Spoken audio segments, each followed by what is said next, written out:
Darkseid. Absolutely. And I've got some questions for you, but I want to get everybody to see what he's like and what he can do and what his super move is. Yes. I'm so excited. Lots to show. Yeah. While we're getting into it, can you talk a little bit about Darkseid and how you developed his moves a little bit? Yeah, you know, Darkseid is a what's one of the coolest things about Darkseid is his stance. You know, he's so arrogant, he's so pompous. He keeps his hands behind his back. Yeah. You know, and he fights with his hands behind his back as if gosh, what like a he's just classy almost guy. Yeah, he's just like just baiting you to try to do something. He really is. Yeah, and he's what like fighting game terms call like a zoner character. Mm-hmm. He's all about keeping his opponent in another area, where they're in danger and where he has just this arsenal of moves that they can attack him. And as you can see, he's all about the eye beams. He's so all about cool. that, and that's like his kind of style. Traditionally, zoner characters aren't as big as he is, so that's a cool kind of mix-up of what you'd think would be like a grappler or something like that. Him being a zoner is just So how would you describe what a zoner character is to the people who are watching that aren't familiar with the term? He's a character who wants to keep his opponent in a certain zone because he has attacks that are focusing in that area. Sort of close range then. Well, kind of medium to long. Yeah, he likes to keep them out with like lasers. Just always be like that eye beam. Controlling the pace. I love how it's so cool. So the other guy's just basically just struggling to get in close, and he's kind of like Oh yeah, he's like stay away. Oh my gosh, I love that with the back. Cool.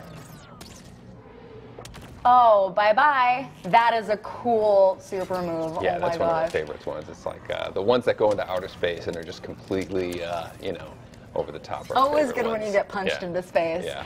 It's got to be an incredible feeling seeing fans play this game. Can you tell us a little bit about that? It is. Like some of the things that people are seeing for the first time, and us remembering working on it 2 years ago, and just finally, it's so difficult to kind of bite your tongue, but the response that everybody has had is absolutely makes it worth it, as much time and energy as we kind of all put into the game. Yeah, absolutely. And what was it like working with DC on this game? Did you have a certain amount of freedom to do what you wanted with the characters? Yeah, they're working with DC. It's a collaboration. It's not really like licensee licensor relationship. It's not what what you're not allowed to do. It's what can we all do that's so cool with this character, and that whole kind of spirit of working together is, I think, really shows with the the personality of the character. Every character has nuances that any fan of that character is going to pick up and really appreciate. Totally, it is so.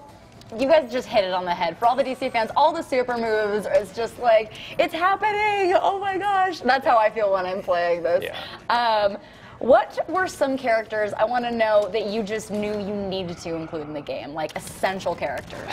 Yeah, just like some fans of Injustice 1, we were ultimately sad that we couldn't include some characters in Injustice 2, and so this game was all about bringing back those characters that people were asking for, but we couldn't deliver. The Firestorms, the Supergirls, Captain Cold. For me, it was Dr. Fate. I was really, from the first game, I really wanted him. We couldn't kind of get him into the story, and so we knew if we're going to do another one, he's on the roster. Did you see Jason's Dr. Fate shirt? No, I did not. Oh my gosh, it's great. Is it? Let's see, what else? Did you come up on any challenges in creating this game?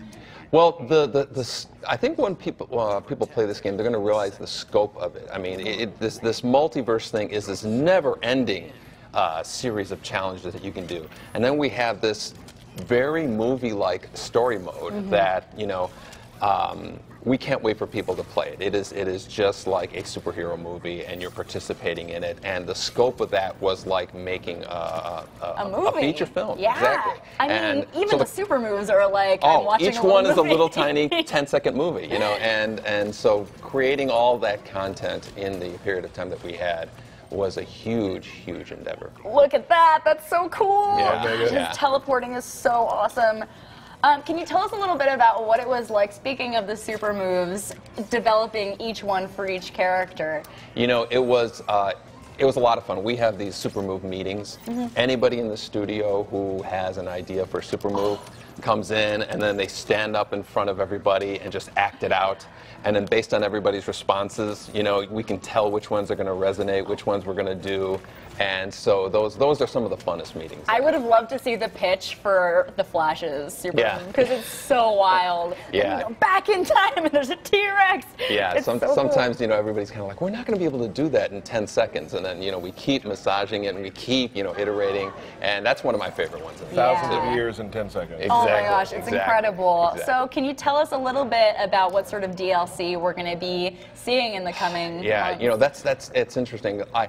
I would like to announce all 9 DLC characters yesterday, you know. But you know, there's kind of like a cadence of what's coming out. But a lot of the characters that, you know, like if you haven't seen your favorite character and you've seen a lot of hype coming for, oh, they gotta have this, they're probably gonna be it. You know, the ones that you're thinking there's no way they can not do this character. They're probably on our list. And we might have a guest here and there. I can't wait! Oh my gosh. Okay, tell me a little bit more. I feel like we didn't linger enough on Darkseid. What's your favorite move that he does? Well, for me, it's a super move, obviously, but he's got so many cool. I love like his crazy, you know, I-beams. They're just, you know, they're unpredictable, and you know, like I said, he's such a visually cool character, just with his arrogance and then this kind of crazy power that he has. Can you imagine just like cooking up a steak with those I-beams, just being like, I'm gonna look at that steak and then it's done. There's so many practical uses you can do for it. He's an awesome character. He could have been the big bad guy in any game. So. Do you have a personal favorite character that you like to play? The Flash. Yeah, he's since I was 6 years old, the Flash has been my favorite DC character. He's great. Yeah, he's exactly. great. This is incredible. You have been doing great work. Trying to do some work on this guy. Definitely, he's one of my favorite characters. Oh man, so. and he's so cool looking. Well, we have a little spot for you left that we have we staked out right between Harley's feet for you to sign for our one lucky fan.